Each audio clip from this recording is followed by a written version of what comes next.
शुरू करते जी रिकॉर्डिंग।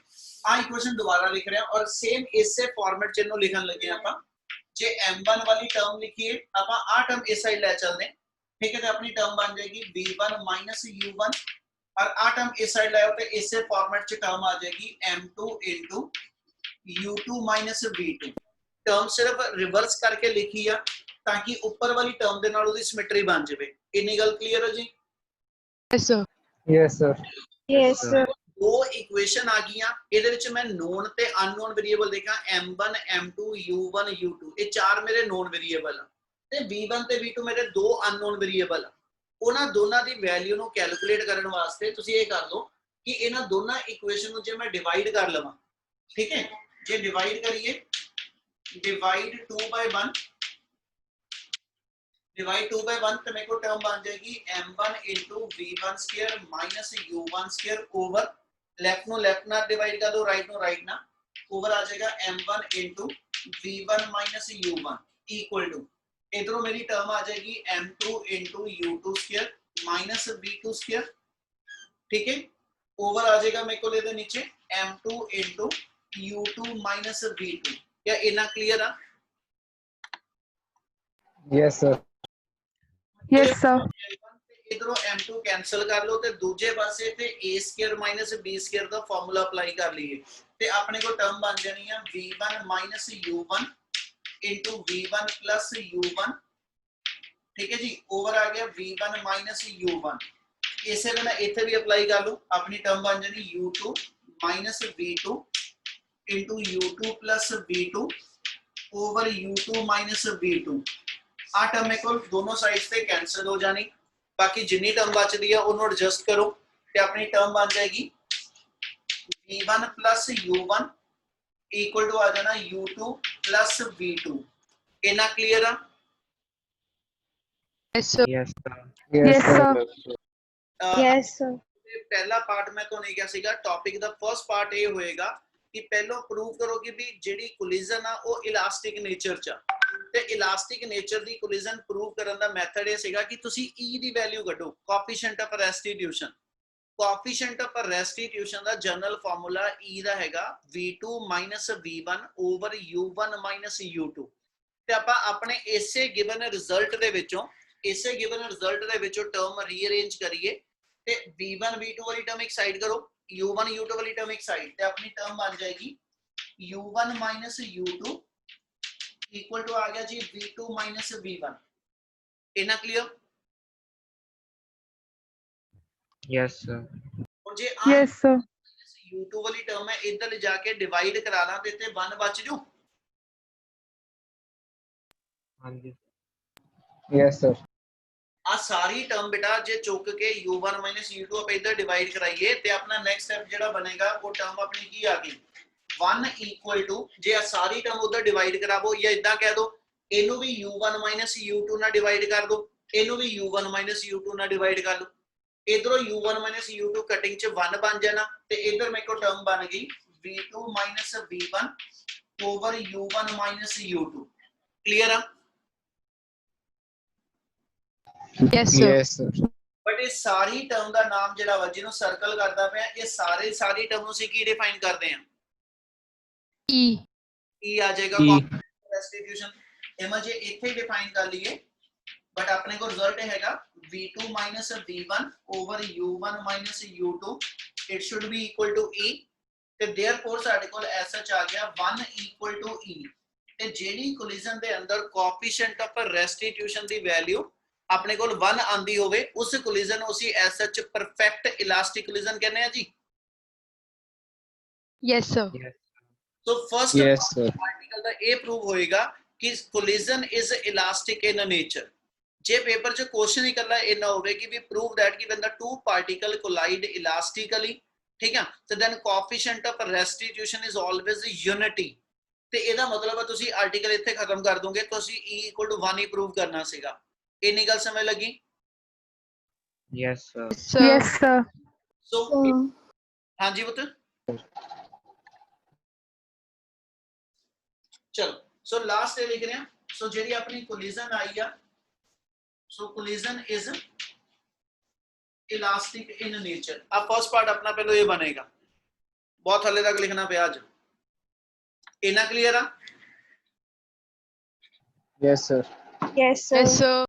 इतने 1 मिनट का पॉज दे रहा किसी को कोई स्टैप का डाउट है एक बार निगाह मार लो तो उस स्टैप पहले बोलो उन्होंने दोबारा आप गल करिए फिर मुड़ के अगे कंटिन्यू करिए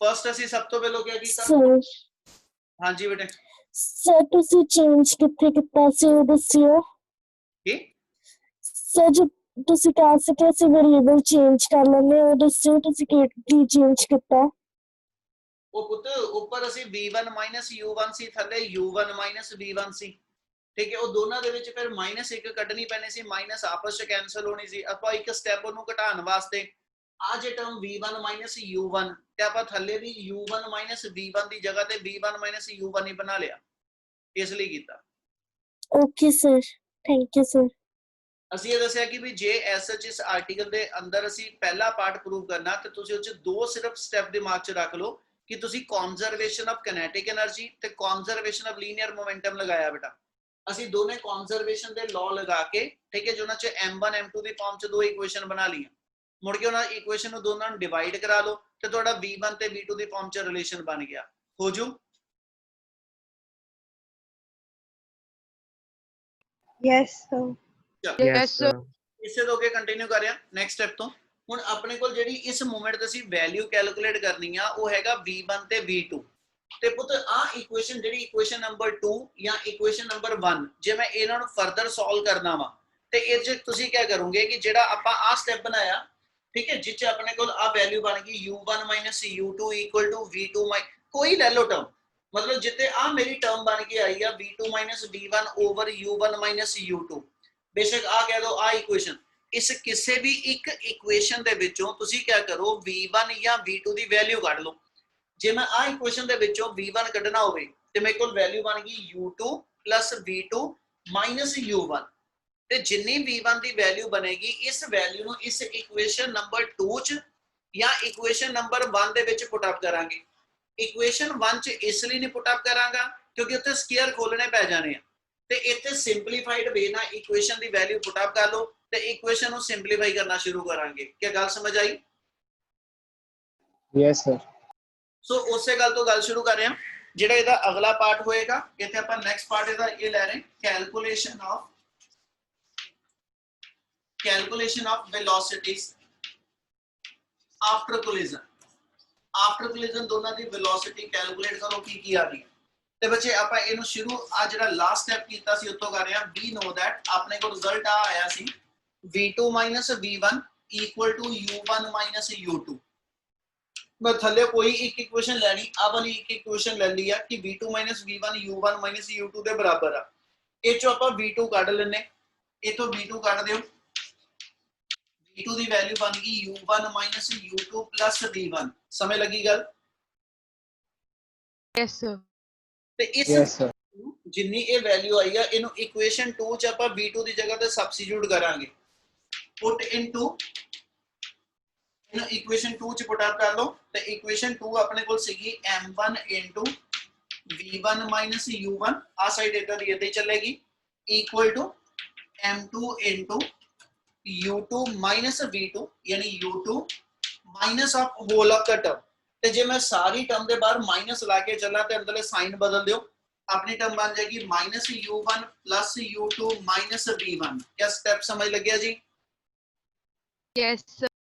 हुन टर्म एज सच जे लेके चला ते v2 वेरिएबल अपना एलिमिनेट हो गया इच अननोन वेरिएबल अपना इको ही रह गया v1 ते हुन v1 दी वैल्यू कढ लई v1 वाली टर्म एक साइड ते ले एमा जे टर्म एक्सपेंड करा इधरों m1 v1 इधरों -m2 v1 ते -m2 v1 इधर आके प्लस आ जाना अपनी टर्म बनेगी m1 v1 m2 v1 ठीक है v1 वालियां दो टर्म्स ने दोनों एक साइड कर लो बाकी सारी टर्म एक साइड पे रीअरेंज करो अपनी इधरों टर्म बन गई m2 u2 m2 u1 m2 u2 और एक टर्म इधरों -m1 u1 वाली उधर जाके प्लस हो गई +m1 u1 क्या इतना स्टेप क्लियर है जी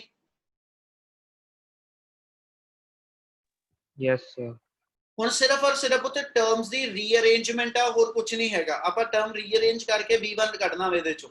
ਹੁਣ ਇਹਨਾਂ ਦੋਨਾਂ ਵਿੱਚੋਂ v1 ਕਾਮਨ ਕੱਢ ਲਓ ਤੇ ਟਰਮ ਨਾਲ ਆ ਗਈ m1 m2। ਇਦਾਂ ਹੀ ਇਧਰੋਂ ਚੱਲੀਏ ਤੇ ਆਪਣੇ ਕੋਲ ਟਰਮ ਦੇਖੋ ਕੀ ਬਣਦੀ ਪਈ ਹੈ। ਇਧਰੋਂ ਟਰਮ ਲਈਏ ਤੇ m2u2 ਤੇ m2u2 ਆ ਟਰਮ ਐਡ ਹੋ ਜਾਣੀ ਆਪਣੀ। ਇੱਕ ਟਰਮ ਬਣ ਗਈ 2 ਟਾਈਮਸ ਦਾ m2u2 और दूजे पासे चला, जे दूजे पासे चलिए तो आ दोनों टर्म मेरियां u1 वालियां, u1 कॉमन करके बाकी टर्म अपने को आ जाएगी m1 माइनस m2। क्लियर है जी? कोई नया नहीं? Yes, sir. Yes, sir. ये तो हुन v1 कढना ते एस सच m1 प्लस m2 दूजे पासे ले जाके डिवाइड कराना शुरू करो। टर्म बन जाएगी 2m2u2 over m1 plus m2 plus आ जाएगा m1 minus m2 into u1 over m1 plus m2। यानी आ मेरे को एस सच v1 दी वैल्यू बन गई। क्या v1 दी वैल्यू जिदा सॉल्व हुई वो क्लियर है सारे steps? Yes, sir. Yes, sir. ਹੁਣ ਇਹ v1 ਦੀ ਵੈਲਿਊ ਵਾਪਸ ਆਪਾਂ ਇਸੇ ਥਾਂ ਤੇ ਜਦ ਸਬਸਟੀਟਿਊਟ ਕਰਕੇ ਇਹਨੂੰ ਸਿੰਪਲੀਫਾਈ ਕਰ ਲਈਏ ਤਾਂ v2 ਆ ਜਾਏਗਾ, ਹੈਨਾ? Yes, sir. ਹੁਣ ਇਹਨੂੰ ਥੋੜਾ ਜਿਹਾ ਸਿੰਪਲੀਫਾਈ ਕਰਨ ਲਈ ਗੱਲ ਸਮਝ ਲਿਓ ਧਿਆਨ ਨਾਲ, ਅਸੀਂ ਸੈਕਿੰਡ ਕੈਲਕੂਲੇਸ਼ਨ ਲੰਬੀ ਇਦਾਂ ਨਹੀਂ ਬਣਾਵਾਂਗੇ। ਉਹ ਚ ਸਿਰਫ ਇੱਕ ਸਟੈਪ ਕਰ ਦਿਓ, ਠੀਕ ਹੈ ਜੀ। ਔਰ ਉਹ ਸਟੈਪ ਇਹ ਹੋਏਗਾ ਕਿ ਜੇ ਮੈਂ v1 ਕੈਲਕੂਲੇਟ ਕਰ ਲਿਆ ਔਰ ਮੈਂ v2 ਕੱਢਣਾ, just interchange m1 with m2 m2 with m1 u1 with u2 ਸਾਰੇ ਵੇਰੀਏਬਲ ਆਪਸ ਚ ਇੰਟਰਚੇਂਜ ਕਰਾ ਦਿਓ ਤੇ ਸਿੱਧਾ ਸਿੱਧਾ v2 ਤੁਸੀਂ ਡਾਇਰੈਕਟ ਲਿਖ ਸਕਦੇ ਹੋ। मतलब एक दी डायरेक्ट पूरी कंप्लीट डेरिवेशन कर दियो, सेकंड नु डायरेक्ट तुसी ओदा फार्मूला दे सकदे हो कि भी की बन के आना। ठीक है, इथे आ लिख रहे हैं to find v2 interchange u1 with u2, ठीक है, m1 with m2 uh variable आपस में इंटरचेंज करो ते देयरफॉर साडे कोल इथों v2 डिफाइन कर दो ਤੇ v2 ਦਾ ਫਾਰਮੂਲਾ ਬਣ ਜਾਣਾ 2m1u1। नीचे मैं इंटरचेंज करा या ना करा कोई फर्क नहीं पैना क्योंकि प्लस पई है टर्म, इसलिए ओवर इसे भी ना बेशक लिखा रहने दो m1 प्लस m2 प्लस आ गया m1 माइनस m2 इंटरचेंज होके टर्म बन जानिया m2 माइनस m1। नीचे फिर प्लस है इसलिए उदा तो उदा छड्डांगा ते u1 विद u2 यानी इतने टर्म आ जाएगी u2 ओवर आ गया m1 प्लस m2। यानी आ मेरे को एस सच जेड़ा वा v2 ਦਾ ਫਾਰਮੂਲਾ ਬਣ ਜਾਏਗਾ। क्या v2 ਤੇ v1 ਦੋਨਾਂ ਦੀ ਵੈਲਿਊ ਕਲੀਅਰ ਆ? Sir. Yes, sir. ਜੀ Sir, paper ਵਿੱਚ ਤਾਂ ਫੁੱਲ ਕਰਨੀ ਪਊਗੀ ਨਾ? ਨਹੀਂ ਕੋਈ ਲੋੜ ਨਹੀਂ ਬੇਟਾ। ਐਸ ਸਚ ਇਹ ਜੇ ਟੌਪਿਕ ਆਂਦਾ ਤੁਸੀਂ ਇਹਨੂੰ ਇੱਕ ਨੂੰ ਕੰਪਲੀਟ ਸੋਲਵ ਕਰ ਦਿਓ ਬੇਸ਼ੱਕ v1 ਔਰ v2 ਤੇ ਦੂਜਾ ਤੁਸੀਂ ਡਾਇਰੈਕਟ ਲਿਖ ਸਕਦੇ ਹੋ ਕਿਉਂਕਿ ਅਦਰਵਾਈਜ਼ ਕੈਲਕੂਲੇਸ਼ਨ ਬਹੁਤ ਲੈਂਥੀ ਹੋ ਜਾਣੀ ਹੈ ਬੇਟਾ। ठीक है, तो ये एस सच 5 मार्क्स तो बाद किन्ने नंबर का पा देना ते पेपर दे अंदर नहीं तो टाइम नहीं कंप्लीट होना ਇਹਦਾ क्वेश्चन ਦਾ। ठीक है, Yes, sir. इसलिए वेरिएबल कंप्लीट सॉल्व करके दियो और दूसरा वेरिएबल ਤੁਸੀਂ इंटरचेंजिंग ਨਾਲ डायरेक्ट डिफाइन कर सकते हो। ਹਜੇ ਜੇ ਆਪਾਂ ਹਜੇ ਦਾ ਕੋਈ ਸਪੈਸ਼ਲ ਕੇਸ ਨਾਲ ਵਾਲਾ ਕੀਤਾ ਨਹੀਂ, ਅਜੇ ਉਹ ਕਰਨੇ ਤੇ ਜੇ ਮੰਨ ਲਓ ਨਾਲ ਸਬ ਕੇਸ ਆ ਜਾਣੇ ਤਾਂ ਦੋ ਆਪਾਂ 1.5 ਘੰਟੇ ਚ ਹੀ ਨਵੇੜਾਂਗੇ। ठीक है, Yes, sir. इसलिए एक वेरिएबल डायरेक्ट और दूसरा ਤੁਸੀਂ ਜਿਹੜਾ ਵਾ ਉਹਨੂੰ ਸੋਲਵ ਕਰਕੇ ਦਿਖਾ। सर ਹਾਂਜੀ सर इंटरचेंज तो बाद की लिखा हुआ इंटरचेंज किनू किना करिए u1 ਤੇ u2 आपस इंटरचेंज कर दियो, m1 और m2 आपस इंटरचेंज कर दियो। ओके हाँ जी पुत इना क्लियर है सारिਆਂ ਨੂੰ? Yes, sir.